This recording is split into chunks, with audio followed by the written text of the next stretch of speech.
So first women's semi-final, Aryna Sabalenka against Noskova. I'm going to say I'm really impressed with Noskova over these last few months. This is another big semi-final that she's reached. She's regularly going deep in these big tournaments. She's starting to really show her potential as a player right now. Still very young, still only 20. Long way to go, but I'm liking what I'm seeing so far. And I think that in this situation, I think she's going to try her best against Sabalenka. But how does this go? Honestly, I think Sabalenka has it. I think it's going to go the way that she does against most big hitters, where she can just execute much more consistently with a bit more variety, a bit more confidently, and just be the world number one. I think the only players who can play her anything like her own game are Raducanu and Anisimova right now.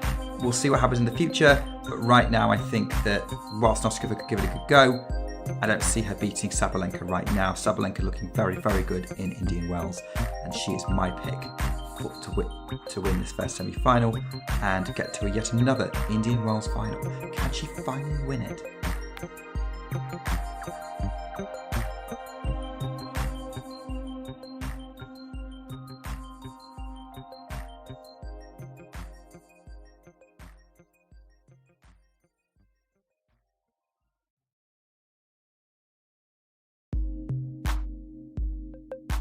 Look at that number, by the way. It looks really sad, doesn't it? 24,999. Looks sad, looks bumpy, looks uneven. We need that. Ah, there we go. That's what it's all about. 25,000. Welcome to the party. And just to celebrate the moment, Coco Gauff mishits a forehand in classic style.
My name is Clara Towson, and I'm a friend of the show.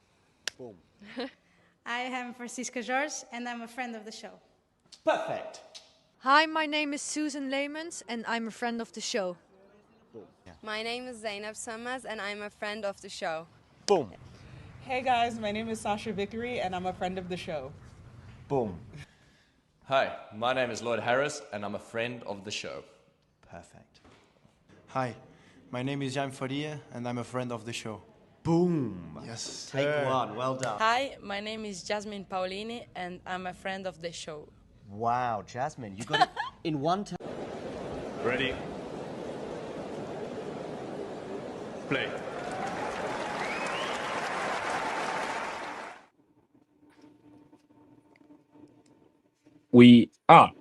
For a second, we only had Scott on screen. And as great as that is, I think Carson and I would also like to be on screen.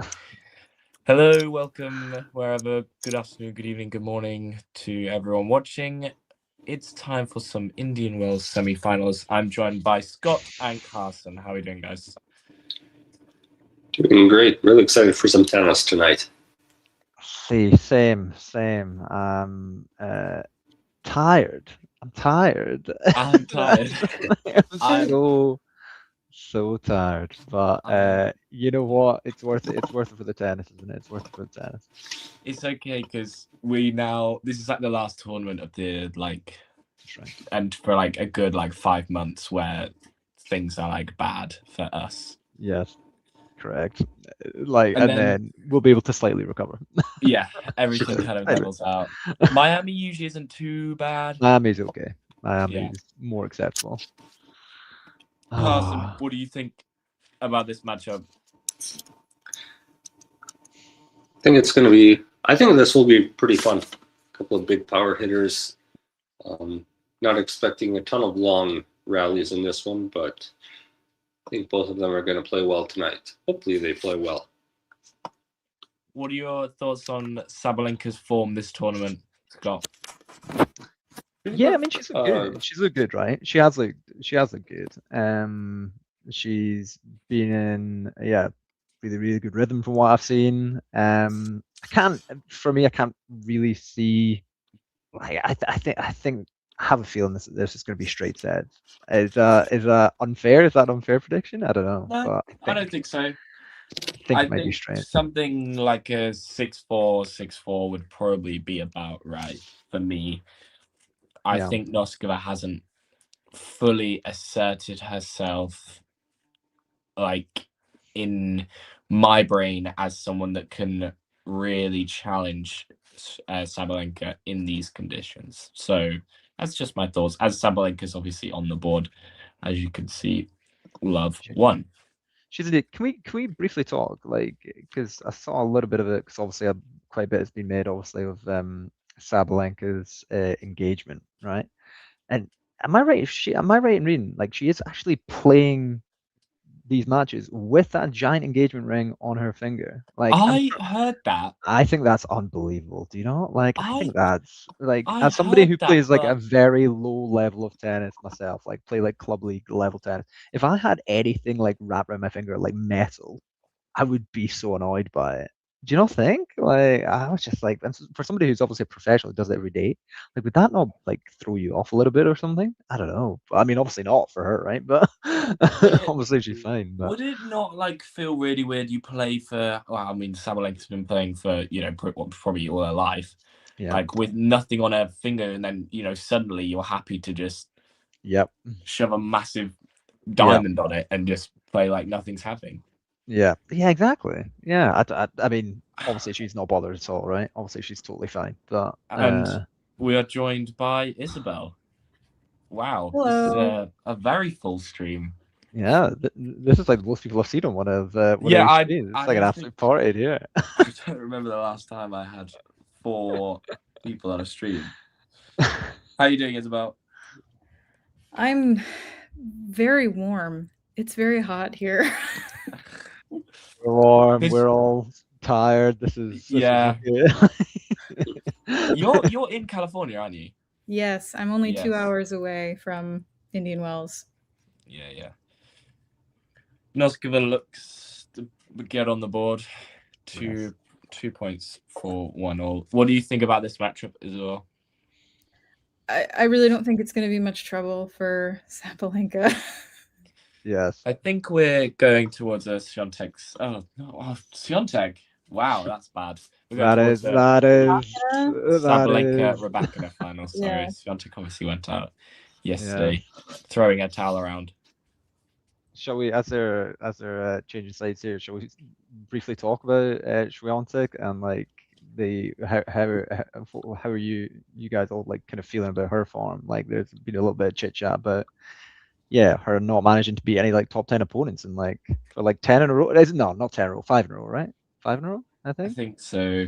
It's Definitely concerning for her, right? I don't know if concern's the word I would use. Oh, really? I think Svitolina's just had an outstanding start to the year. Yeah. Right? Yeah. Could we? Yeah. I'd rather give Svitolina her flowers than be concerned about Swiatek, because I know, well, to be fair, Swiatek's record at this tournament is ridiculous. I think she's As in bad? No, very good. As in she's won it 3 times. Yeah. Has she? Yeah. It tends to Indian Wells tends to suit her, right? Twice, not 3 times. She won it twice in a row in 24 and 23, I think. Right. Beat Sakari in the final in 24. Oh, 22, my bad. Beat Sakari in the final in 24, and then maybe it was Raducanu that beat her in 23. It was. I remember that match. That was an excellent match. Yeah.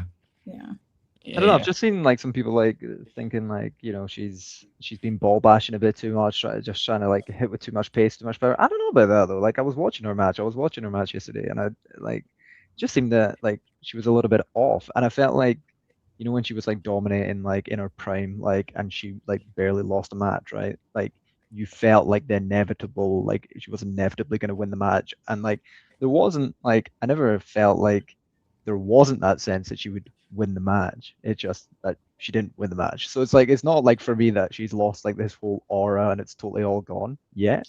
But I don't know. Maybe if I was a fan of her, I'd be more like, not that I'm not a fan, but more kind of panic stricken about it. But I don't really think there's any reason to be concerned. I mean,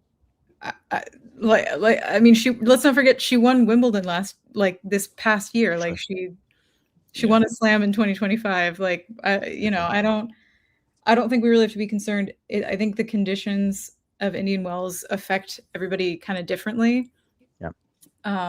You know, everyone's been talking about the balls that they're using this year. And I've been seeing a lot more players have off days. And I think she's just one of those people that had a bad day. And at the same time, Svitolina was playing, you know, really, really, really well. So I don't think we need to be too concerned. Sabalenka 1-2 at the start of set number 1. Did you know the video of Swiatek crashing out with her towel? Did you see the guy in the background that's shimmying and like just doesn't care? he's like shimmying, like I don't know whether he's happy for Svitolina or like he's just like wants to be on camera, but it was complete contrast. Like she's crashing out and he just doesn't care. Listen, that would be me. If I was close to that kind of meltdown from a professional player, I'd be absolutely loving it. Would you know? Like, I'd be absolutely here for it. I'd be soaking in the moment. But going back to your point, Isabel, on there have been players that have had off days this tournament. I think none other than Fritz against Mickelson, right? Fritz and Mickelson. I would say Alex de Minaur also had a pretty. Oh yeah, de Minaur. Nori. Well, less so because de Minaur, adapted to your American way of saying it, de Minaur has. I said it. Is like he does not have a good record here, and Nori does have a very good record here. So it's kind of like. No, yeah, that's not wrong. I viewed it as an off day for him because he's for sure solidly in like quarters of most tournaments that he plays in. So it's odd to see like a second round exit from him. There was the lady at the time says that he's going to be world number 3 by the end of the year. He's top 5 right now, right? I think someone from the Times they were doing like. I can't remember who it was, the name, but she said that de Minaur would end the world as world number 3 this year. I think that's bold. Yeah, I don't know if I'd be putting money on that. I would definitely not be putting money on that. Well, okay. I don't think it's impossible, but it's not like he's going to get there by winning a 1,000 or, you know, or a slam or anything. My main problem is you can't be world number 3 and have that record against Carlos and Yannick. Yeah, but also, I mean, he like, and I know it's maybe not as relevant anymore given he's not playing, but he didn't. He never actually lost a match at all to Andy Murray. But Andy Murray counter. Never mind. I just had to crowbar that in. Yeah, obviously. Not that I'm better about it. Anyway. Yeah, clearly. Noskova played nicely. 30-15. Yeah, that was like. We're not going to get into this comment. Oh my no, word! We won't. No, we don't.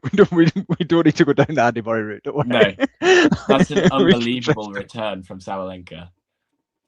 That's phenomenal. I don't know where everyone's streams are, but that's an unbelievable return. Was that a 30 all point or no? No, this is a 30 all point. 30, oh, right, yes.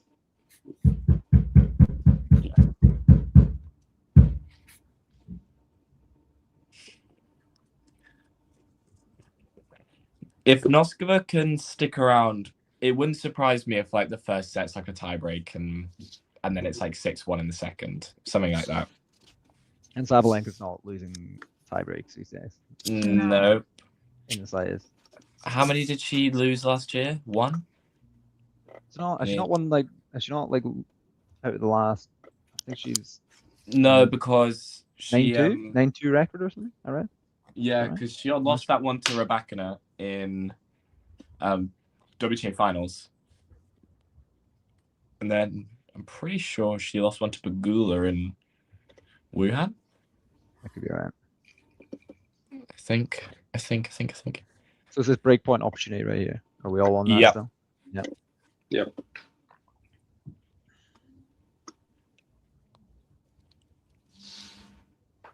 I find it so interesting with Sabalenka. I'm kind of fascinated by like the fact that she has that immense tiebreak record, and tiebreaks obviously are like the full, like the biggest pressure moments in matches, like arguably, I guess, right? But that she's also known for like kind of feeling the pressure a little bit, like in the big moments of like major finals. Obviously, she's lost a few last year. She lost, Australian She's Open lost one. half of the ones she's played in. Yeah, exactly. So that's what I mean. So for someone that is as good as she is, she should have more than 3 Grand Slams. Yeah, I 100% agree. Yeah, definitely. She should be on like 6. Yeah. By this point, which is crazy. Yeah. I mean, and it's not like she's even like consistently losing to the same person. She's like Keys, Goff. Yes, exactly. Yeah. Anisimova. Rybakina. Like, but do you think that's maybe the problem though? Is that like she's not like, if she was getting to finals and playing the same opponent, she'd probably get the better of them. Do you know what I mean? Because she's like familiar with it. But the fact that she's getting to these finals and not having the same opponent, it just mixes it all up, and she's not sure how they are going to react to that. Do you know what I mean? So it's like that kind of uncertainty at that occasion playing that opponent. Yeah. Sabalenka saves. Noskova saves the first break point, but Sabalenka will have a second chance. Talking about so many different WTA players, I keep going to say their names, and then that's just not who's playing. I was about to say Rybakina. I was like, she's not even playing. What am I doing? Are you going to be on later tonight? I think to Scott's point, though, Grand Slam finals are not the only places that she's playing those players. Like, there's tons of other tournaments as well where she's facing them or facing them in earlier rounds. So I think, sometimes I think what we're seeing a lot outside of maybe Coco Gauff is that it just takes an otherworldly level of tennis to beat her. And there are people that have been able to do that. So I don't know that it really takes anything away from her. Yeah, I think that's a fair assessment. I've never came into tournaments after she's lost a major final feeling like Sabalenka is now not the favorite to win that tournament, and that says something about her. Actually, just break serve right there, right? Yeah, it's almost like losing these major finals doesn't really have an impact on whether or not she reaches the very next major final or not. It's not like it she still just cracks right on into it. Backhand to bring up break point. The third break point is an absolute joke. She completely flies through that. Yeah. Oh, you need Medvedev drape hindrance. Okay, we're gonna go. I'm gonna come to Scott last because I feel like we might be here. I'll sit in silence. Carson. I would say it was hindrance, but if it's hindrance, Medvedev needs to call that right away. Like, we can't have more shots played, and then he asks for hindrance. Isabel?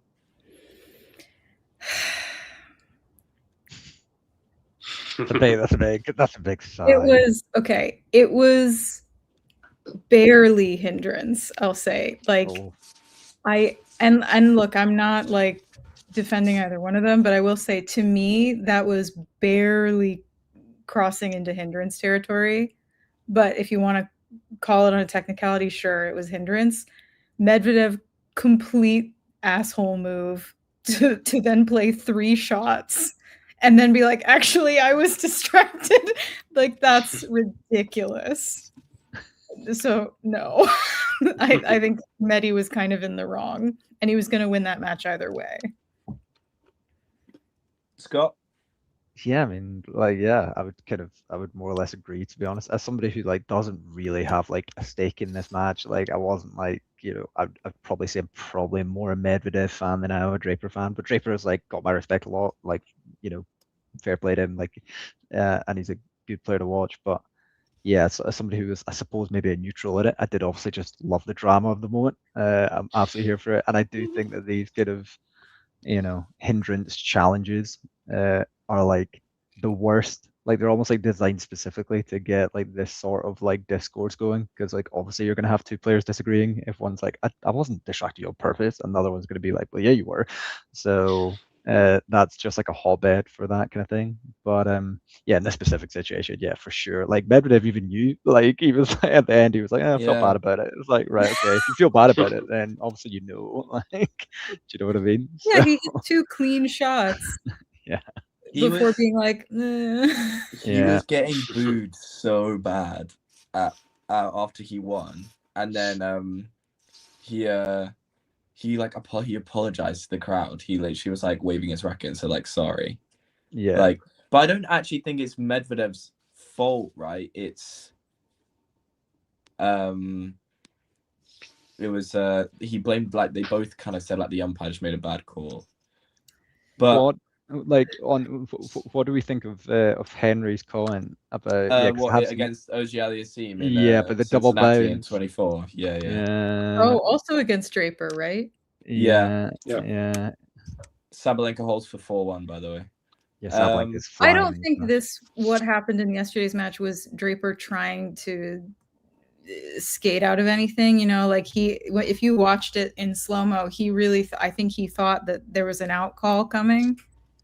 Yeah. And he kind of went like, oh man, like, okay, I guess it's in, like that and I didn't view it as like him, you know, the double bounce, you know, controversy. It wasn't that, I don't think. This is very different. I feel that was I remember watching the Draper double bounce situation. It was like 4 a.m. here. Yes. And I'd like, because it had lasted like 2.5 hours, and I just wanted the match to be over. So like at that, I watched him, like, they called match point. But I think what we need to realize is like so many of these like issues that happen during matches are like happen because that Felix Draper match had Greg Allensworth in the chair. How many times have we talked about that guy? Like, the guy is known as the worst umpire on tour for a reason, right? Like, I feel like being a tennis umpire is a little bit of a thankless job, because there's going to be no winning if you side with one player. The other one's going to, you know, trash talk you in the press conference. But if you side with Riley Opelka, then the other guy's gonna like trash talk. Like no one should ever be. There's no winning. I think when you're an umpire, you kind of have to like just make calls. You know, I don't know. I feel kind of bad for them. No, I feel bad for them, apart from when it's neither of the players like doing, and it's purely the umpire. Like that, Medvedev has every right to challenge that call, but the umpire should still say, listen, that wasn't a hindrance. But not because Medvedev played more shots, mainly because I've seen players do so much more and not get called for hindrance. Like, yeah, I guess like one of the problems, like the main like problem is obviously like they finished the point, and then Medvedev was like, oh, you, like, he put his arms up like that, and it's like, well, he did obviously see that happen, and it's like, yeah, but there's a difference between seeing it happen and then getting distracted by it, and that's not why you missed the backhand like 3 shots later. Do you know what I mean? So it's like, that's not you weren't thinking of him waving his arms around as you hit that backhand into the net like 3 shots later, were you? So maybe Draper could call hindrance for like every Medvedev forehand, because it's never the same. Yeah, right? they all look a bit bizarre. if we're calling out like something you wouldn't usually do during a point, where's the bar for Medvedev? Because like the guy never hits the same technique twice. Yeah, which is what makes him very entertaining to watch. Mm-hmm. He also said in a post-match interview that he would get really mad if the reverse happened. The guy is just such a he's so funny. I love him. I love him. I think he's funny. He's quality. Yeah. Sabalenka threatening very much to this is this by the scruff of the neck.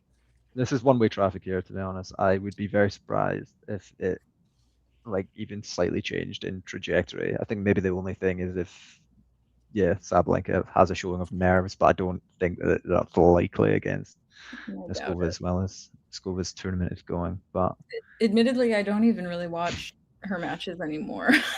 Oh, really? Not really. Well, I mean, if she's playing in a final, then I'll watch it. But you know, if it's not against like kind of one of the few people that stand a chance against her, I'm not bothering. Can you give me a list of the few people? I would say Raducanu, obviously, Anisimova, even Coco Gauff, I'll tune in to see that. But maybe Anna Samova. But yeah, pretty much everybody else. No Swiatek? No, I don't really think. I think Sabalenka has the edge on that rivalry. Oh, okay. By the way, it's double break 5-1. Yeah, she's just but flying. arguably like the best, like one of the best tennis matches in the last 5 years on the WTA was between those two. That the Madrid final, Swiatek versus Sabalenka. Swiatek won 7-6 in the third. It was a really good match. Yeah, but like leading up to that, I don't think I watched any of those matches. The problem is, I feel like if the two of them met at this point, Sabalenka would crush her, right? Or maybe, I don't know. Like maybe ever since the French Open, Swiatek has not been able to really get the edge over her. Yeah. There were actually, Rafa calls for Swiatek, and then she lost last year, and everyone's just immediately backpedaled on that. Yeah. They were like, oh, she's like the female Nadal at Roland Garros, and then like she lost last year, and everyone's like, okay, maybe not. Yeah, she's not going to rank up what? Like she's going to win 14. 14 of them. And 14 is an absolutely ridiculous number of one tournament to win. It is ludicrous. Mm-hmm. Of a major tournament. Yeah, just for a laugh. Can we talk about Noskova having 2 break points here? Like, this is... Your stream is extraordinarily fast. Am I slightly ahead? Slightly is an understatement. Yeah. Am I? Yeah. But I'm currently sat at, I guess I'm a whole point and a half behind you. Fair. Are you all watching on like is it Tennis TV or what are you watching on? Tennis Channel. Tennis Channel.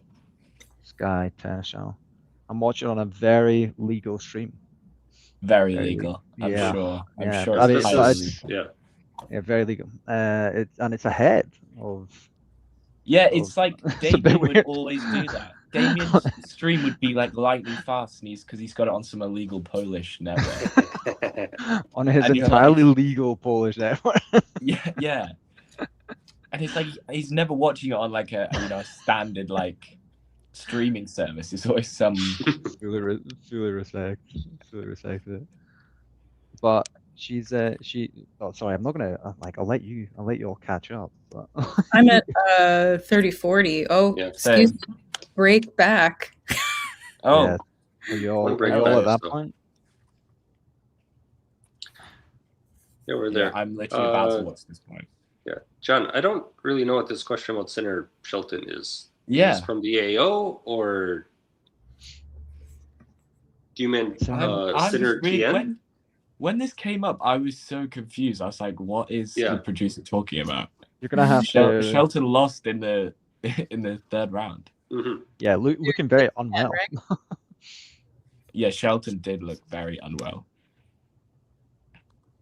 Anyone notice the? I wonder if he means. I wonder if he meant TN.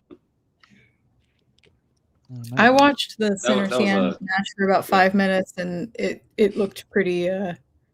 That was. You saw about all of the match. That one was very one-way traffic. I mean, TN needs the better serve. That's what happened in that match. I have a feeling it's going to turn in like the Dimonor matchups, right? Like Tien is this I wouldn't say a similar sort of player because I 100% think that Tien has far more weapons than Alex does. But at this moment in time, I feel like if they're playing similar styles, that Sinner's going to be crushing that head-to-head for the next 10 years. I think Tien needs like a serve, as Carson was saying, but like also like a weapon of some sort, like really like to really kind of impact himself. Do you know what I mean? Like it was just kind of. I think he's very good from the baseline. He's good enough, but I mean, without a good serve and without a better return, frankly, I think it's going to be difficult against the top players to consistently get into points where baseline play matters. Yes. Yeah. I Just saw to some. confirm, top players is Alcaraz and Sinner. that is because like Tien is like has beaten Zverev, so we can't say that he can't be the top players. So the cutoff is those two, and that's Yeah, and I mean, take it with some salt too, because like Zverev can't even like really get past Sinner and Carlos, and Alex can't get past Sinner and Carlos, and Medi can't get past them. So like it's not that he's not alone in this. No.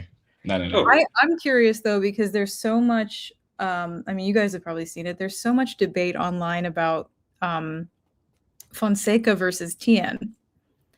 And like, which is kind of going to be the bigger sensation, and I mean like not sensation as in popular, but who's going to actually like be the one to kind of break through the current top two that we have. And half the people are like, it's going to be Fonseca, like he's so much better than Tien already, and then the other half is like, it's going to be Tien, like he actually puts up results, whereas Fonseca gets out in the second round of every tournament. Like, where do you guys land on that? I think one of them needs to. All right, one of them needs to raise their ceiling, if they want to compete, and one of them needs to raise their floor. So it's like slightly different problems that the two of them need to deal with. Tien needs to raise his ceiling, as Scott mentioned, with bigger weapons. Starting with a serve would be great. For Fonseca, his serve and forehand are so good, but his backhand really isn't at all. And he needs to raise the level of that if he's going to consistently perform at a top level. Yeah, just jumping on that, I would say also like, yeah, 100%. Like, and I think it's somewhat telling that like one of Fonseca's best matches, and it was like I loved it. His match against Sinner this week, like it was straight sets, but it didn't feel like that at all. Oh, and like yeah, it was phenomenal. But like Fonseca's backhand in that match was very, very good. Like very good. But surprisingly good. Like to the extent I was like, usually that's a shot that breaks down, but he was hitting it well, and that's the kind of match you get if he's hitting it well. But he needs to be doing that. Yeah, he needs to be doing that a lot more consistently. But for me, in my head, I think I'm favoring Fonseca to have the better results at the moment in that kind of rivalry. I could be wrong. I might be wrong. Why is that though? I think probably. Yeah, I think when I look at like potential players coming through, I'm looking for the weapons, and you can't like I just feel like you really need like a kill shot, and that Fonseca forehand is exactly that. And if you can find a way to beef up his backhand, and like he's got a great serve, like he's got like the weapons, and he just needs to kind of work on maintaining those, in my opinion. That point, Sabalenka. Sorry, still super young. Yes. So we should talk about the match as well. But yeah, that's my general kind of vibe on it, I think. Yeah. Good points, all. People just get very heated about it online. I've gotten in many people about it, and I'm like, you need to calm down. And then people start talking about like family money and then like stuff like that, and like it's just not this deep, guys. Like, please, can we just like Javi G online, and he's like, Fonseca comes from like such a rich background, and like he's getting funding since he was like 7, and Tien's humble, and his family are hardworking. And I'm like, his dad is also a lawyer, and they make a lot of money. Yeah, like Fonseca did not go to a supermarket and buy his forehand. Like, you can't like unlock like your traits at like by doing. It's like they all worked very hard. You can't buy talent, right? It really gets. I get annoyed. I know. I get kind of. I feel kind of similarly about like the the rich kids in tennis. I know there's like Draper and Pegula. And I'm kind of torn because it's like, yeah, they all have to work equally hard to get good. I think where the money kind of comes in is how quickly can they get out of like challengers and into the proper tour, right? Yeah. Because it seems like those with more money can get out a little faster. Is all I'm saying. I think the biggest like Navarro is a huge, like that's like Navarro is my biggest example in that like circumstance. Isn't her dad's like a huge. She makes a lot of money, but Navarro's been like in such bad form, so I'm not even gonna like get to her. For Fonseca and the Tien thing, I actually think it'll be neither, and I'm gonna go with Mensik. So good call. I think Mensik is the guy's won a Masters. He's beaten Sinner, which Fonseca and Tien are yet to do. The guy arguably has the weakest mentality out of the three, which is crazy considering he has a Masters. But I will watch him on court and the guy like disappears for like an hour and then turns back up again. Arguably has the weakest mentality of the three, but has the highest ceiling out of the three for me. His backhand is so good, and I'd rather you have a good backhand than I'd rather have Mensik's backhand than Fonseca's forehand. Would you actually? That is outrageous, Matthew. Really? Are you taking? That is outrageous. You're really?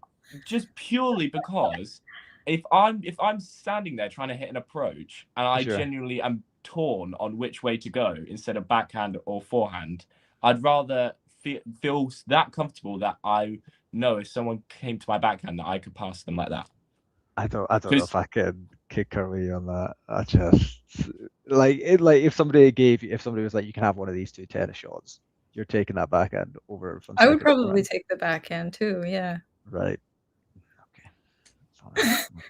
I mean, my forehand's actually quite good right now, so like I don't, and I would take it back if I could have one. That's valid. No, I actually saw Mensik at Indian Wells a couple weeks ago. Oh, really? Yeah, I walked into the turn. I went for qualifiers, and as soon as I walked into the grounds, my friend and I, we kind of went off to a corner to put sunscreen on, and Mensik literally came out of a door and then walked right past us, and I was like, "Whoa, wait."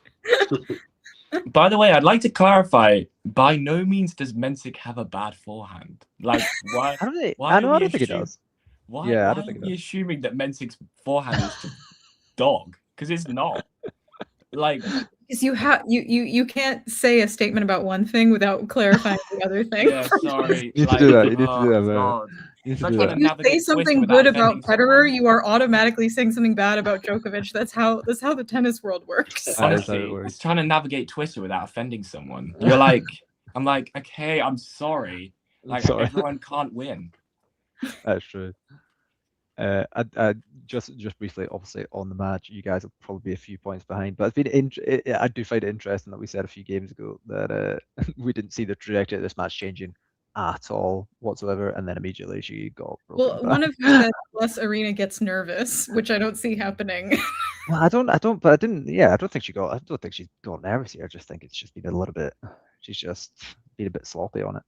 But I think also Noskova was just playing a little bit poorly early on. Yeah. She's just raised her level, which helps a lot. Sabalenka's got a set point, though. Yeah, she does indeed. I'll sit here and pretend I don't know the result of that point. All right. Oh, that backhand is so good, though. That's unbelievable.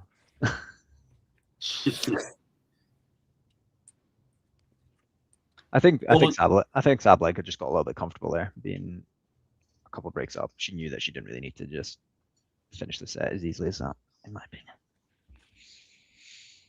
Final thing on this topic is I also think Mensik has the best serve out of the three. It's a good ace of the T. I mean, it's better than Tien's. I'm not debating that. I think that tracks, yeah. It probably is true. It's probably right. The way he served in Miami was unbelievable. The guy was found, especially the way he played tie breaks. He would get one mini break and then hold on to it by sending down some 135 serve. can say that it'll be harder for Fonseca to improve his movement. Sabalenka takes the first 6-3, ace at the tee to finish. Fonseca to improve his movement, then it'll be for Mensik to improve his forehand. Don't know how Mensik is better. I mean, it's impossible to say, you know. Yeah. Where are we getting that Mensik has a bad forehand? Like I'm missing something. Well, you said it. You said you were taking his backhand. You know, you didn't say you're taking his forehand, so that obviously means you think it's terrible. You can like for big serve and a big forehand is like America for American men for the last like 10 years. Like, well, I'm curious. Is there a player in the current ATP that has a really bad forehand? Zverev. Zverev's forehand is poor. Really? Yeah, it is poor. Like compared to his backhand, yeah. Yeah, it's very you always, especially under pressure. When he's under pressure, it just falls to pieces, and you know that he's missing it. It is bad. Like in the Alcaraz semi-final, like when he was serving for it, the forehand was like non-existent. Yes, it is exceedingly poor. I think it's like his technique is too much of a huge backswing on the forehand.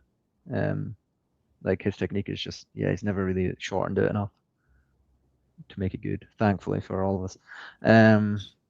But yeah, his would be the main one, I think. Yeah, his forehand's and he's still top 3. So yeah, and in terms of like we can, I don't know.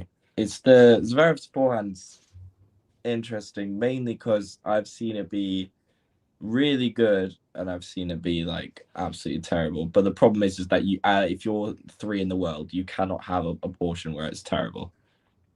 Like it can't be. Zverev's forehand's top 10 when hitting well. I don't think so. Yeah, I think yeah. I think I could find 10 forehands better than Zverev's. I'll put my forehand in there. Yeah, John's. Yeah, John's. Isabel said she was hitting it well, so we'll go Isabel as well. I was today.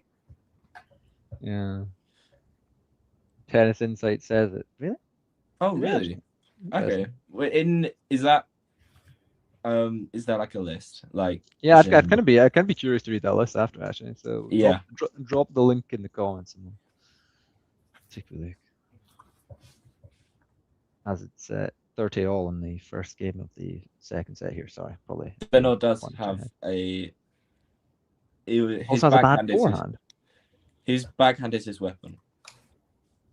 I wouldn't even go so far as to say Demonar has a weapon, and I love it. His weapon is his foot speed. That's his weapon. It's his defense is his weapon. His defense is his weapon, yeah, which is the same as Nori and Tianev to an extent, and Medvedev until you get to a certain point. Medvedev's change between defense to attack is very good, but not nearly as good as Carlos's. Or Novak's, even now. Yeah. I mean, I think he was the best at that. Even in that Draper match, he was still doing it quite well. Yeah. That Draper match was just so good. That was wild. It was great. So good. It was worth being up at 3:45. It was, man. It was. It was. I was so tired the next day. I had to get up in 4 hours, and I was like, oh. Yes, so did I. I felt absolutely miserable, but I was at work but I had it on kind of under my chair a little bit. Great point, Sabalenka. Although I'm sure people know the outcome. Yeah. Serve from Noskova. The list in order: Sinner, Alcaraz, Djokovic. Musetti has a bigger forehand than Zverev. What are we? What? Automatically also, thinking of Musetti. Tsitsipas is on that list. Tsitsipas' forehand. Is this an up? When was this updated? Sabalenka does Dimitrov? break. I wouldn't automatically be thinking Dimitrov. I mean, he's got a good forehand, but it's a bit random. I guess this kind of brings in literally every aspect of the forehand you can hit, right? And like, I suppose. Yeah. the fact that Sinner has a better forehand, like, yeah, Musetti's running forehand is like, but how often, like, in terms of like a neutral rally, you're thinking, I guess, but He's still Cerundolo. That you watched that Cerundolo Draper match. That forehand was like, it was bad. Like the errors coming off that wing were not good. Bringing it back to Sabalenka at the moment. Did any of you guys catch her match against Osaka? I was pretty I'm really keep hoping for Osaka. Like, and I was so happy for her in the US Open last year, like making that run. But I don't know, like, I don't know if she has like the variation in her game to really like beat the top. I mean, she's always been a bit of a big match player. Yeah. Like, I mean, over half of her titles are Grand Slams. Like, she hasn't done a ton outside of Grand Slams to begin with, so she's a big match player. I mean, it's a big problem though, because she isn't getting to big matches very often. Yeah, and then when she is getting there now, like, you can see the kind of rust in her game, and like, I think like the thing with Osaka, like I was like a really big fan of her when she was winning her majors. Is like, I'm a big fan of her now. I'm not a fair weather follower of Osaka. I'm not saying that I'm not. I'm not an Osaka fan now. She's not winning, but certainly don't say that. But no, but when she was like winning, like, it was because like the main thing she was winning by doing was just hitting the ball super hard. And I just feel like you need a lot more than that now, like on the women's tour. Like, you need so much more than that. Like, look at the way that like Sabalenka's changed her game. Like, she used to be like that, and now she's got so much variation. Obviously, she still absolutely rips it, but like, I think the game has definitely like evolved very quickly since she took that her break and then her maternity leave. Yes. So I think she's still finding out the evolution of that, figuring out how to put that evolution into her own game, which it kind of worked last year. She almost won. No, it did. In Canada, she kind of had that match. I don't know, really, that was a crazy thing that happened, but she almost won, and then she had a great run at the US Open, and she took out a lot of people. So I think it's going to be there, but yeah, she's having to very quickly put the evolution that everybody else had over a course of a few years. I guess what I'm saying, like, I was hoping for more from her against Sabalenka. As somebody who's a Sabalenka fan, so I didn't really mind Sabalenka winning that match, but I was like, Sabalenka had to do the same thing a few years ago.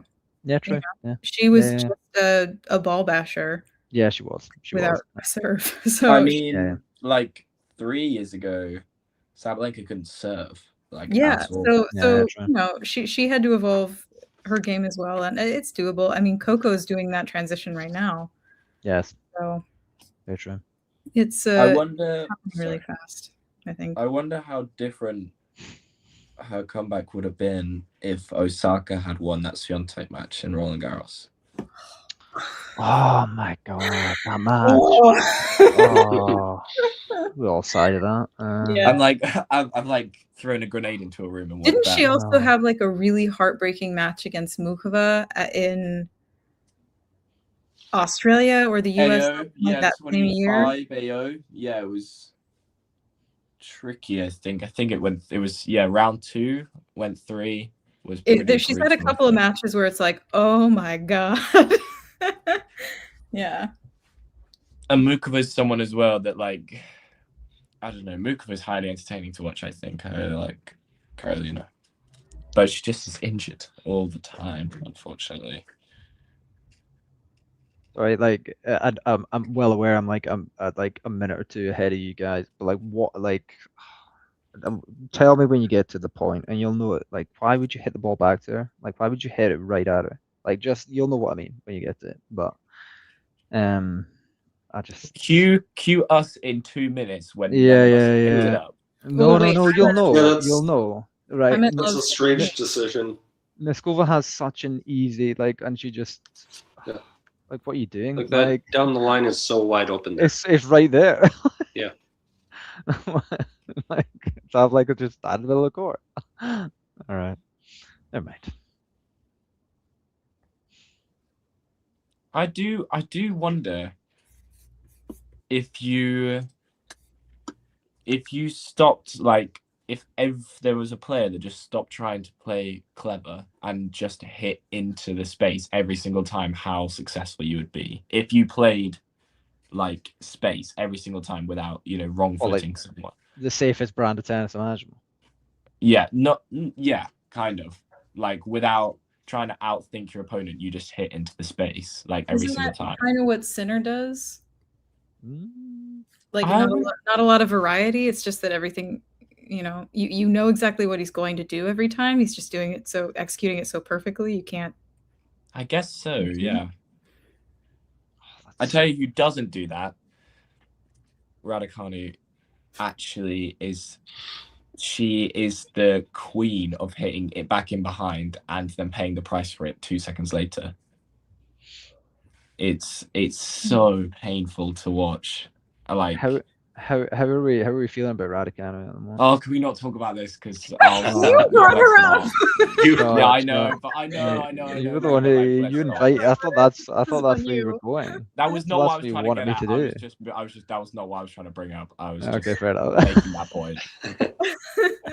Let's not, because then there's someone in the comments that's gonna annoy me, and then I'm just gonna, it's gonna get to a point where I'm too tired. Are you a Raducanu fan? Yeah. Yeah, fair enough. Yeah. How can you still be a Raducanu fan? Right. Okay. As I said, I'm feeling the floodgate. Too tired to nibble at your question, Isabel. So I'm going to leave it there. Wow. Fair enough. And I don't mean that disparagingly on her, because I like her too. How can you say the phrase, how can you still be a Raducanu fan, and then switch up and go, I like what her. I'm saying is, like, I like her. I want her to be doing well, but it's been years and it's not happening. How do you maintain that? She's still super young though. She's still what, like 21, 20? Is she 22? She's 22. 21. 22. She's 21. 22. She's 22. Still got so much time, right? She's still got so much time. Like, if I'm still saying she's still got so much time when she gets to 25, I'll definitely be swinging more to in Isabel's saying. But I think it's just the thing that concerns me is like the way she talks about her game, or talks about getting a coach. That's what worries me more than anything. That I'm like, okay. Yeah, agreed. Yeah. Yeah. No, definitely. I understand that. It's just, I guess, like, you do need to find a coach that knows how to tell you what to do in a way that doesn't make you feel as though they're just trying to tell you what to do, I suppose. Do you know what I mean? Like, obviously, you get the opinion. She's had loads of coaches that have just been, like, trying to, like, dictate everything to her, like, as an authoritative figure, and that's obviously not what she wants, even if, Does she know what she wants, though? She does, yeah. She says she does, but I'm not 100% sure. Like, I mean, at some point, if you go through 15 coaches, like, maybe the 15 coaches are not the issue. Yeah. I think we've established that by now. I mean, she's established it by her results, but like, something has to change. Yeah. It's strange because last year, as in coming into Miami last year with Pecci, and then Wimbledon, and then she was playing like her best tennis in like years. Like, arguably should have beaten Sabalenka in Cincinnati, and probably should have at least taken a set off her at Wimbledon. Yeah, I remember that being kind of a tight couple of sets. Yeah, she had set point in the first set and had points for 5-2 in the second set. So she should have at least taken a set, but with Pecci, she was playing like her best. So I guess that's why she's kind of gone back. But I don't know. She's about to defend a lot of points over the next 3 months, though. Yeah. Quarterfinals in Miami. Round 4 in Rome. She had some good runs. I think that's about it, actually. Round 3 in Wimbledon, but I think that's it. She needs to just go away and win a title somewhere. Just win Somewhere. Super small title somewhere. Like, come and play my local park leagues and win that. That'll do some good. I really like. I don't want to put this proposition out there, but if she finishes her career with just the singular title, will she be the only person to have her only title to be a Grand Slam? I don't know anyone else that's done that. It would be low-key iconic if that was the case, right? I can't think of anyone. Well, I mean, like, it's arguably like it's a very unique way to win a slam, right? You are the only person in history to ever come through qualifying and then win a Grand Slam. Yeah. And she was like, what, third youngest ever female to win a slam? Yeah. Like, I mean, if you're going to do it, you might as well do it in a unique way. Was she third youngest? I think I was just a complete guess. She was 18. I don't know. I mean, we've had so many players younger than that get to number 1. So I don't know. It was a complete guess. I thought I saw something. It was like third youngest, whatever. But Sabalenka flying here. Yeah. Like it. Cruise control. This is exactly what we kind of envisaged it would be this match, which is Do we think that the Raducanu Svitolina match is going to be similar, or do you think that will be more competitive? I think that will be more competitive. I would probably agree on that as well. I think, I feel like if Svitolina turns up and plays like a decent enough level, like it should be somewhat more competitive. I don't know if I'm willing to say 3 sets, but like I would kind of hope so. I think if this match extends to mean that they start when the sun is about to go down / has gone down, I think you give Svitolina more of a chance. I like to think that if they're playing at night, that Svitolina has more chance of withstanding the firepower that will come at her from Raducanu. Do you guys rate Svitolina? Obviously, she's a good player. Obviously, she's a very high quality, high standard player. But do you like rare? Like is she? To what extent? Is she ever winning? She's ever won a major, right? I think she's the best player in the WTA to have not won a major. But she's got more top 10 wins than anybody else. Yeah. But I hear what you're saying. Yeah. I don't know. I think a lot of things would have to align for her to win a slam. Yeah. Somebody would have to be injured. She'd have to have some luck, right? I think she's certainly good enough to do it. I don't want to knock her abilities at all. But I think a lot of things would have to align for it to happen. But I do think she is the best player to have not won one. I agree. She's got an Olympic medal. She's got an Olympic medal. Yeah, it's awesome. I just feel like I feel like with her game, I'm like I'm not like there's nothing that like blows me away about it. Do you know what I mean? I'm like, "Ugh." Really? Yeah, I don't know.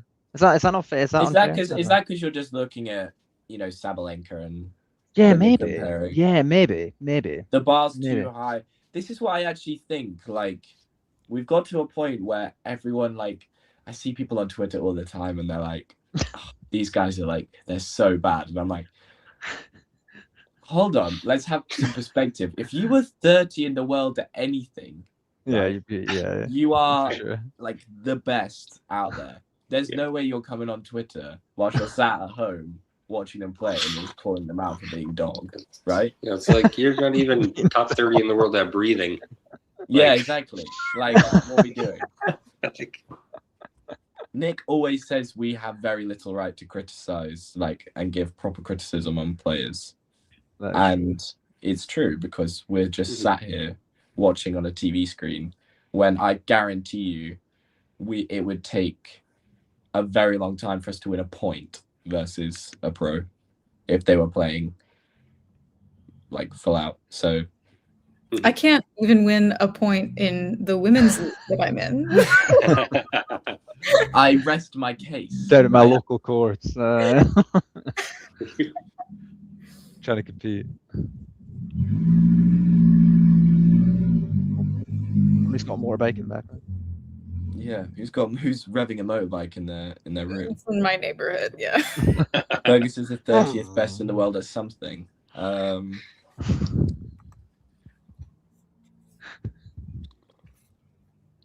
My British tennis knowledge is quite good. I like to think I'm like 30 in the world, I guess. At what? My British tennis knowledge in general, like results, stats, stuff like that. It's what I do. Who should we be looking out for British tennis wise first? Mimi Zhu, Mika Stojanovic, Hannah Klujman, Oliver Bonding. List goes on. What ages are we talking? 17, 16. Nice. Couple years probably. Yeah. Mm-hmm. Hannah Klujman made the Roland Garros Juniors final, lost to Lily Tagger, who's now got multiple wildcards into Indian Wells and Miami. So she'll be in the main draw, but I don't know whether being runner-up in the juniors gives you a qualifying wildcard for the main thing. Feel like it should do. That'd be quite an achievement. Win a big title. Oh, I was about to say win a title. She already has a title. Win a big title. Be interesting. I think if Cartel wins a 1,000, I don't know what I'd do. I think I'd be quite shocked. I still think Cartel has more chance of winning a 1,000 than Raducanu does. I think I agree with that. Who is the best player other than Sinner, Alcaraz, and Djokovic? I could name about 7, and they're all. Well, I mean, what are the parameters of best? Yeah, like most likely to win a slam outside of these two, or like what are we talking about? Yeah, we've probably talked about the two main ones, right? Already, right? Like we're all thinking about Fonseca and right? Like right? Tien, maybe you know what? Man might prove me wrong. I think you will be proved wrong. Whose top level is the best? As in whose peak is the best? I mean, Zverev and Fritz are the ones that have got into Grand Slam finals. So Zverev, you got to say Zverev. Yeah, you do have to say Zverev. Yeah. No, nobody get mad at me, but I'm gonna say Fritz. Nobody get mad at me. Sorry. I'm just thinking about his top level. I mean, Zverev can't beat him.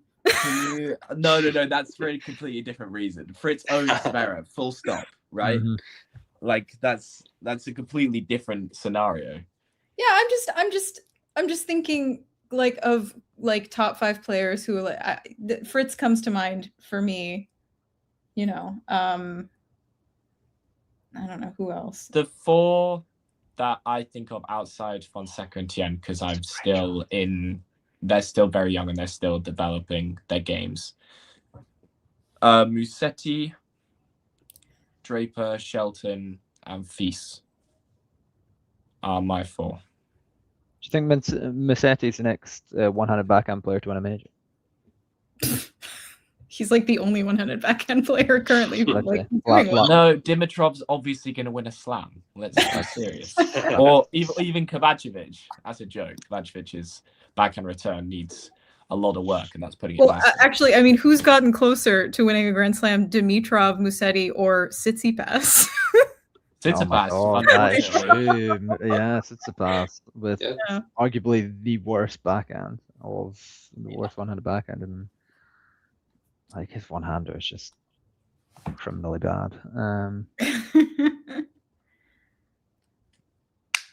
I guess there's Shapo has a one-hander too. Yeah, Shapo's one-hander is phenomenally good. Yeah, Peak Shapo is unreal.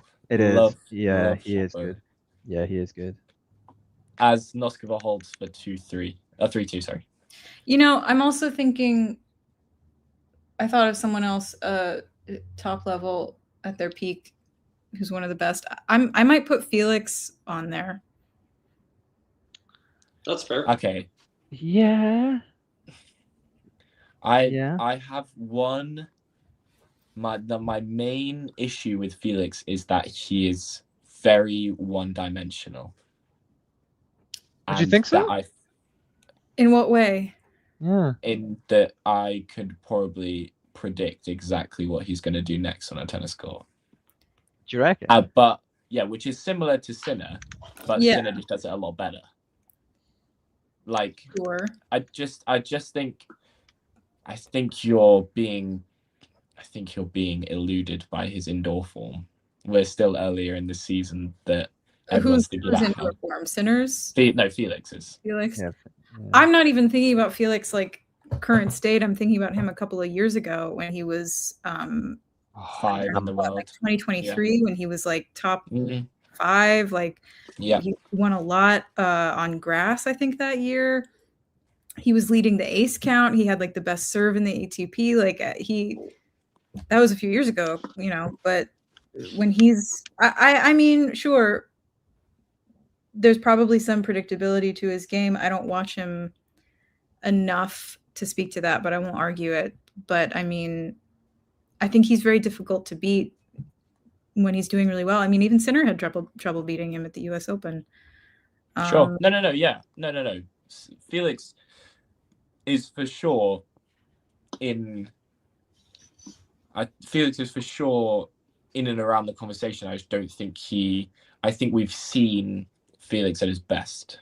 I think it's been and gone. We're never seeing that again.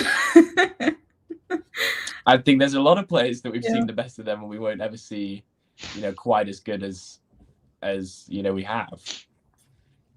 I mean, it's possible. I mean, I wasn't expecting him to do as well at the US Open as he did, so I'm hoping, he'll have more of a climb from those results. But yeah, maybe it's possible. I'd really like to see Felix win a Masters this season. Like if he can do that, like, because I feel like the Masters are so much more open than obviously the majors, right? Like so much opportunity for somebody to come on through and grab one, because all you need is maybe for like a Sinner or Alcaraz to maybe withdraw from one, and then an upset to happen, and it's just so much more likely in best 3. So I actually think as soon as you take one away from the other losing becomes a lot more likely. I would agree, 100%. Yeah. I think it's a much more open field when the two of them aren't there. I think that was proved at the Canadian Open last year. Yeah, 100%. I mean, who would have expected Kachanov to be in the final? That's true. I mean, the guy does have a Masters, so we can't. That's true, actually. Yeah. Yeah. What year was that? 9. Nine. What? It was either 21 or 19, and I can't remember which one. Yeah, that's a fair bit ago at this point. Yeah, hot minute. Yeah, hot for minute. sure. Hot minute ago. Yeah. 2018. There you go. It's even further away.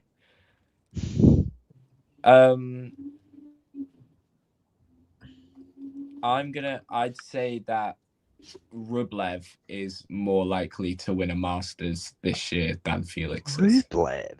Really? Right. That is Really, Fergus? Really? I That's just wanted why I to see want to go everyone's there. I just wanted to You see are. everyone's I'm reaction sorry. You are saying that. so out of touch. I wanted to see what everyone was going to say if I said that. Mainly because I love Rublev so much. I like him a Yeah. lot. I would love to see him do well. It's because I you fear his talking best about. tennis- I fear his best tennis is also behind him. Oh, it's because you were talking about Felix winning a Masters, and it reminded me of their Madrid final in 24. And obviously Rublev won that, but that's because Felix on clays.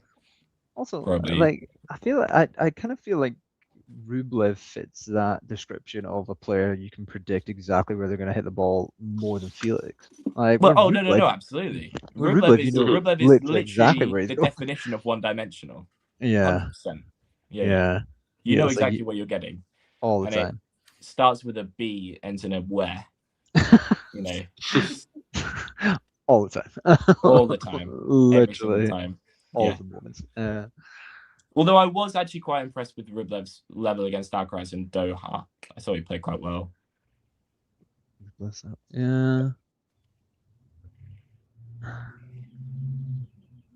I don't know. What ranking is Rublev now? Is he 16, 15? Is he? Yeah, okay, yeah. That tracks. Although if we somehow get a day where Dimonor and Rublev are meet in a slam quarterfinal, I think someone's going to break a very bad record. As in, I think Rublev's record in slam quarterfinals is like 11-0, 0-11. Sorry, he's never reached a semi-final, has he? No, never. No, that is. That's because he always runs into Alcaraz or Sinner, I guess. Yeah, that is true. He does. Yeah, never has like Zverev or not. I mean, I say Novak, but until 2 years ago, if you ran into Novak anyway, you were going to lose, right? Yeah. Sabalenka holds for 4-2. Yeah, literally. This match has slowed down, I would say, in terms of like Sabalenka's not zipping through it as much as I thought she would. But this could still end 6-3, 6-2 in pretty quick fashion. I think you're right, but like I think with like it's a weird kind of sense of like Noskova's obviously like kind of played her way into slightly better form here, but like again, like you still just don't really see a way that she could feasibly win the match. You know what I mean? Like beyond the odd, like she hit like a great like passing shot, and maybe when she last held serve, which was good to see. Like, but you just need to be doing that literally all the time if you're going to be able to beat Sabalenka at this stage. I'd like to say that the Rublev one I don't believe, but I do believe that Medvedev is more likely to win a Masters this year than Felix. Yeah, I'd agree. I agree. 100%. Especially, is there a chance that he could win Indian Wells? Put out there. It's. I mean, for sure. It's going to be very difficult. I'm not gonna say. It could happen. It could happen. It's possible to get to the final. If he beats Alcaraz tomorrow and then beats Sinner in the final, if he beats Alcaraz tomorrow, I think he wins the final. I think he wins. Do you? Yeah. I think if he beats Alcaraz tomorrow, I think it would be a great final, but I don't know if he would win. You know, if Medvedev was to win this, he'd only be the third player to win a tournament with both Sinner and Alcaraz playing in it. Oh, really? Yeah. Rublev won. Rublev. And what was the name of the guy that won the 1 point For slam? God's sake, the 1 point slam. Yeah, the 1 point slam. Who won the 1 point slam? They both played in that. And goddamn 1 point slam. It was someone put on Twitter earlier. It was like we're mid-March and Maria Sakkari's the only person to beat Carlos Alcaraz this year. Iconic.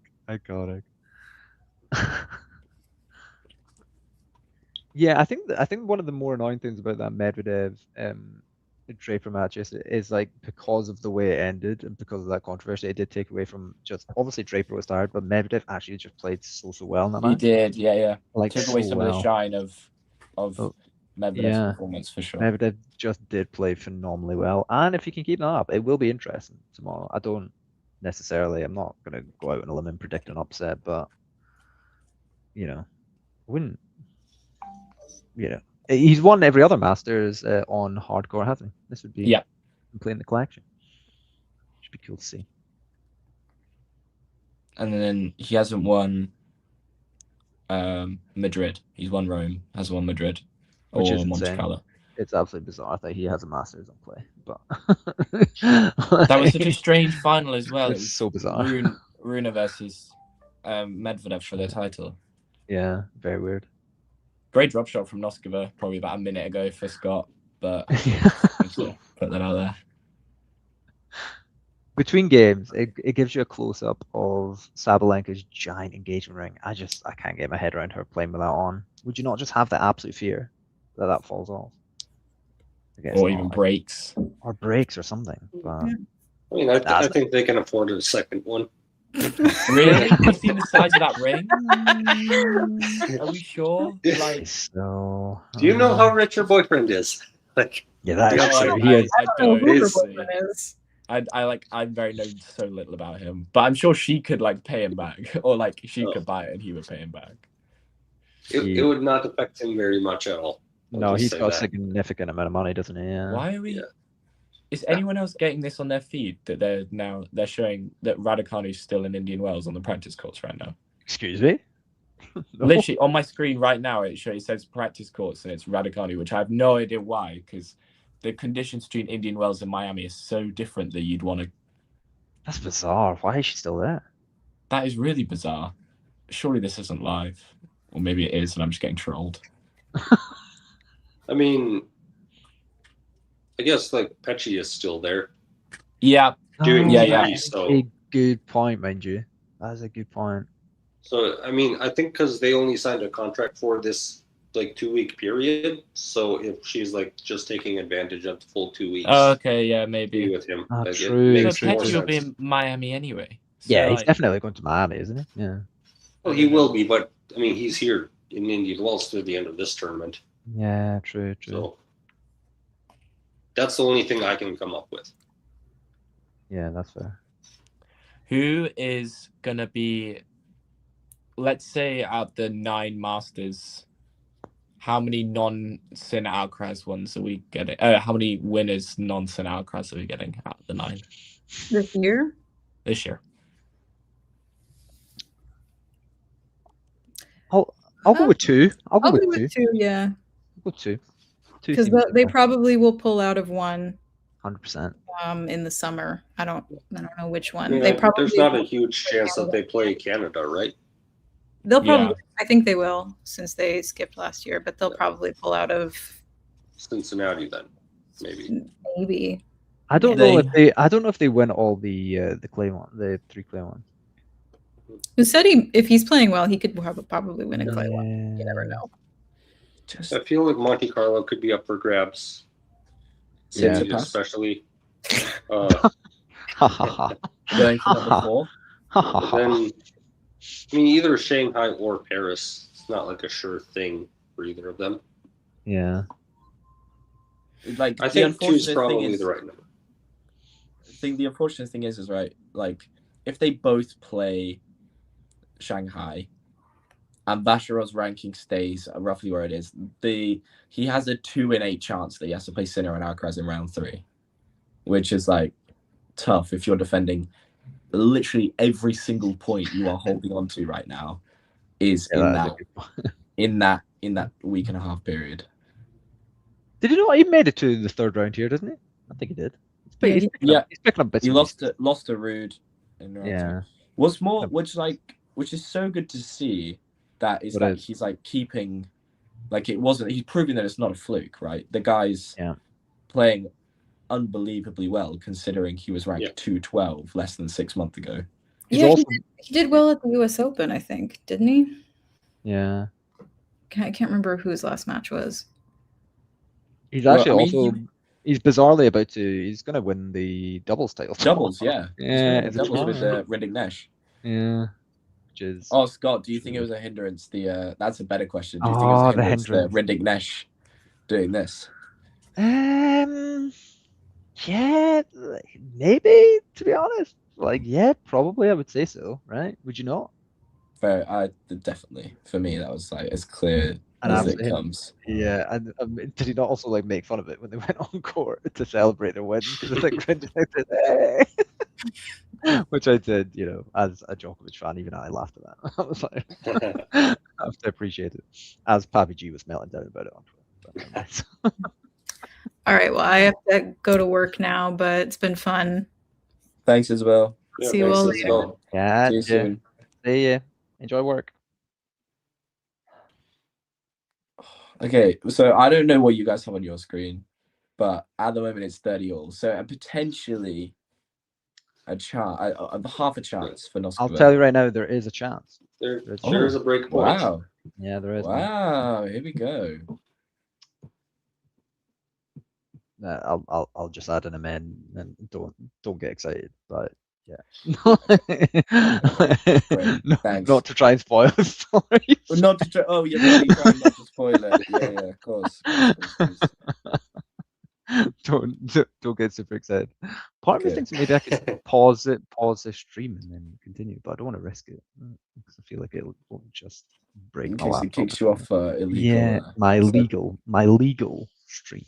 Your legal citations of a stream. What can I say? Is she gonna win the tournament, Sabalenka? I feel like. No. I think so. Oh, well, right, okay, boys. We're gonna have to. We've got. What are you saying? Yes. What are you saying? No. Yeah. So, Fergus, you got. Okay. I think it'll be Raducanu. Do you? Okay. I think that, especially as the final will take place. It takes place at like, was it 10 o'clock? No, sorry, at like midday their time, right? I think that's perfect for Raducanu, kind of. In that sense, I think she also has the edge over Sabalenka right now, mainly because that mental edge after the AO. Just think. Fair enough. I mean, the fact that it happens during the day is also a benefit to Sabalenka. Like, she doesn't get hurt by that. And when's the last time Sabalenka lost to anyone 2 times in a row? That's true, actually. That's a great question. Anybody? Like, I think, I mean, we could even look at last year. You think about she loses to Madison Keys in the final of Australian Open. Next time they meet was Indian Wells, and Sabalenka lost 1 game. Yeah. Yeah, she's someone that doesn't. Good point, actually. Yeah. We can talk about the mentals during finals all we want. Like, she doesn't stay down versus anyone ever. No, for sure. It's actually a fair shout. Which is why she keeps like losing a big percentage of these slam finals, because she never played the same person twice, right? So that's exactly it, yeah. So that's why she's losing them, because she doesn't get beaten twice in a row. So it's just unfortunate that she just never comes up against the same person. I'm not gonna lie, I was kind of on the fence until Carson made that point. I think that she's gonna beat Raducanu in straight sets. Like, I think. And does Alcaraz win the title? A better question, I think, is it going to be a Synchros final? So it's going to be our first one of the year, right? Yeah. You think so? Which is crazy. We made it all the way to March without a Synchros. I would lean towards yes, I think. Yeah. I'd lean towards yes. I think it will be. I think it's closer than we think. For sure. I think it's closer than we think. And I think Zverev, every time Zverev plays Sinner, there is I think there's always a 5% chance that Zverev makes something happen. Mainly because Zverev's too good for it to be like such a washout every single time, right? Yeah. Yeah. So I don't know. I think it's closer than we think, but I think there is going to be a Synchros. Do you think Zverev is the bigger threat to Synchros final than Medvedev is?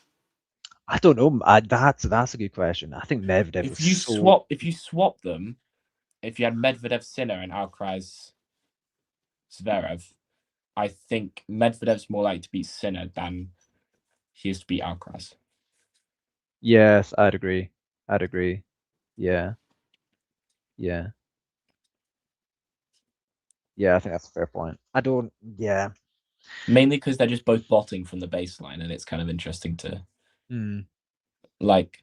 But also, I would also say Medvedev has more variety in his game than Sinner does. Yeah, I would agree with that. Yeah. But Yeah, I think that's there's more variety. Just because, he looks so interesting with all he does. I like how Sinner's kind of low-key walked back his kind of comments after US Open last year about kind of wanting to implement more variety, and then he said like after losing in was it Qatar a few weeks ago, he was like, "Oh, I want to kind of go back to actually just what I know best." It's like that's Yeah. nice reflection there. That's good Noskova reflection there. holds for game away. 4-5 and 5-4, sorry, and Sabalenka will serve for the match. 6-3, 5-4. Well, yeah, I think for Sinner's not someone that needs that variety in his game. He does the fundamentals so well. He doesn't need to think about, oh, can I add, an inside-out drop shot?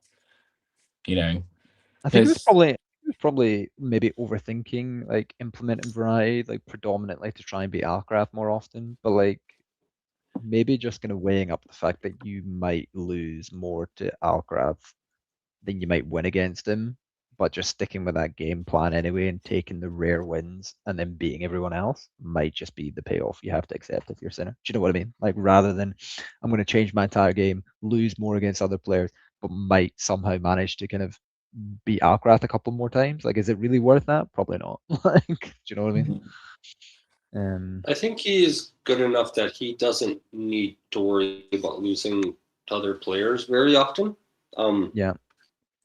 I mean, he just lost the match to Jakub Menchik, who we've talked about him a couple times already on this, but he's good enough to beat anyone at any point. Like we know his top level is that good. So I don't know if I would go away from variety just because you lost to someone who can beat anyone. But I think he's good enough with his baseline game that he can beat anyone but Alcaraz. I just don't see a world where he's satisfied with saying that Alcaraz is better than him. I don't really like, if you'd asked me, like, I don't really see a way that like Sinner ends his career with more majors than Alcaraz in any way. Do you know what I mean? Like, I feel like Sinner might get to 10, but I don't know. I don't see like, and I see Alcaraz on like 20, if not 25. That's what I'm kind of envisaging.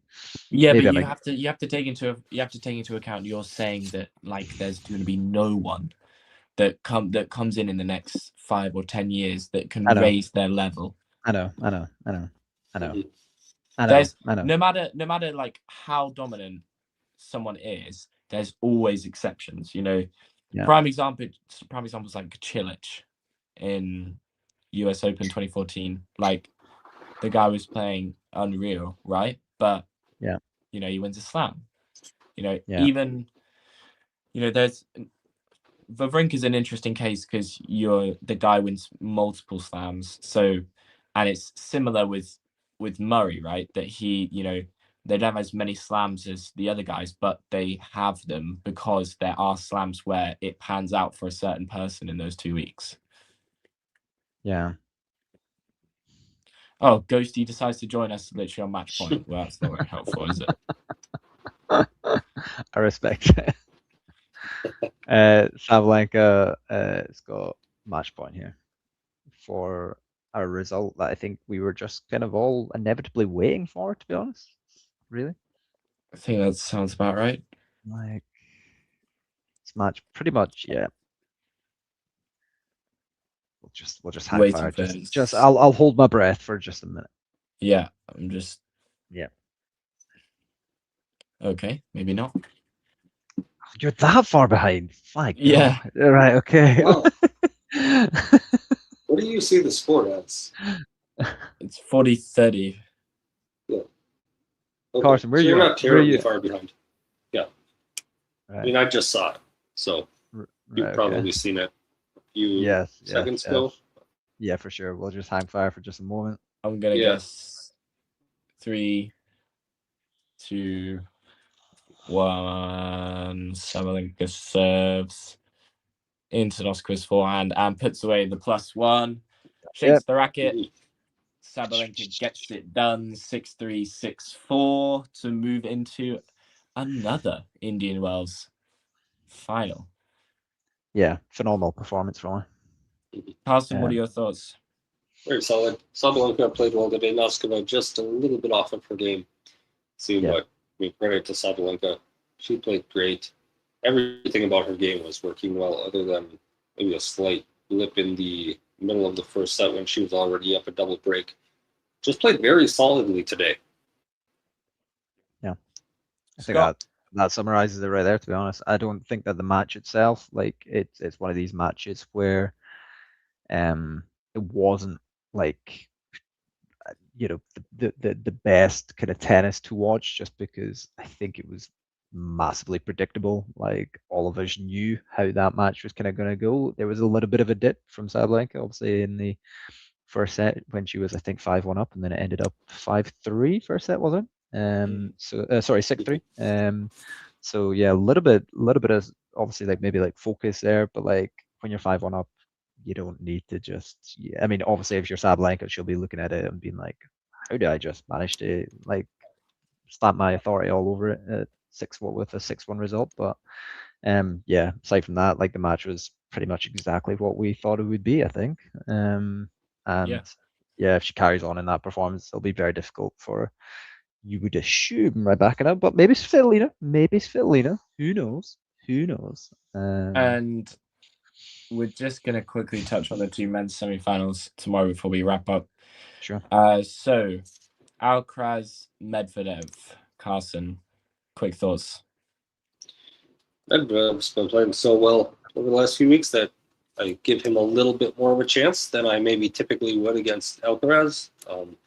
Carlos is phenomenal, though. Still hasn't lost a match this year. I don't know that it happens. Crazy. Yeah, it's insane. I just don't think it's going to happen tomorrow. Yeah, kind of short analysis, I guess. Medvedev's got a bigger chance than he normally would, I feel like. And I think I would actually, I'd agree. Like if you'd asked me at the start of the year that this match was going to happen, I would have said it was going to be a blowout to Alcaraz, nice and straightforward. But watching Medvedev really find his form of late has given me kind of, I'm an Alcaraz fan, but I'm also quite a fan of Medvedev. So I would really hope that this goes to 3 sets. I would really like to see a 3-setter. But I'm going to say it's got to be Alcaraz winning this, I think, and making the final. Usually I'd give Medvedev like a 2% chance. I think I'd give him like 15. I'd give Medvedev 15% chance tomorrow. Okay. Mainly because of how well he's been playing this last week and a half. And actually, you could probably extend that to the last 2 weeks. In Dubai, he was playing really well. Obviously, a shame we didn't get any final, really. But, you have to get to the final to win the tournament, right? So, but this would be Carlos like 7-6, 6-4, something like that. Nice, and I think it'll be improved to 17-0, and I think it'll be a third Indian Wells title for Carlos, but we'll get to that in a second. Yeah. And the second semi-final, Sinner versus Zverev. Carson. Maybe a little less excited for that one.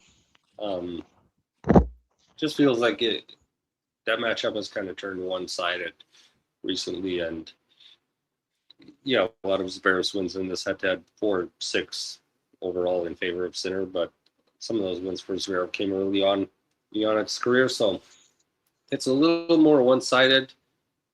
It's just, I think, a little bit of a struggle to find something in Zverev's game where he's better than Jannik Sinner, and it's tough to beat anyone if there's not a part of your game where you have an advantage in. So I'm leaning Jannik Sinner, and I think we'll get a Sinker-as final. Scott? And yeah, once again, I think we're all kind of on the kind of same page on it, almost, it would seem. Yeah, I'd agree. Zverev is, I've only vaguely seen some of his matches, but it seems to be in good form. I don't really think that this matchup is an exciting one. I don't really think their game styles complement each other particularly. It's not a hugely kind of, really like, box office sort of match. I think it might be a bit like of a gritty kind of sloppy match potentially, just because I don't think that their styles are particularly complementary of each other. I would be surprised if, I'm going to probably say that I'm going to go with Sinner in straight sets, and I just think he has, he's really kind of been in his rhythm in this tournament. Had some really, really good wins, and I think he probably just manages to overcome Zverev in straight sets. I would think.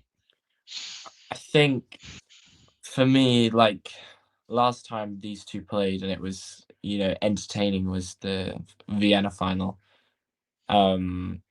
Which that was a good match, but I just think, I don't know, Sinner likes these conditions too much, and Zverev doesn't actually have a great record here, so I think that's going to reign true. And I think it'll be Sinner in straights. Relatively simple, but yeah. Right. That is all from us here tonight. It is 1:45 in the morning for Scott and I. So Fergus, are you gonna be going to bed? Are you gonna stay up and watch? I'm gonna go to bed. You're gonna go to bed. Same. Carson won't be going to bed. Yeah, are you Carson gonna watch? will be watching. But it's only 7:45 here. Yeah, I'm good. Yeah, thank you so much for joining me, Carson. Yeah, absolutely. Been a great time. And thank you so much, Scott. No, it's been an absolute pleasure. Thank you very much, gents. And thank you, everyone, for joining us. And for everyone else,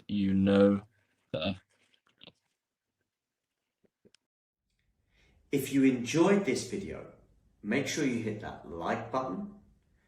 Don't forget to subscribe and click that notification bell so you don't miss out on all things tennis.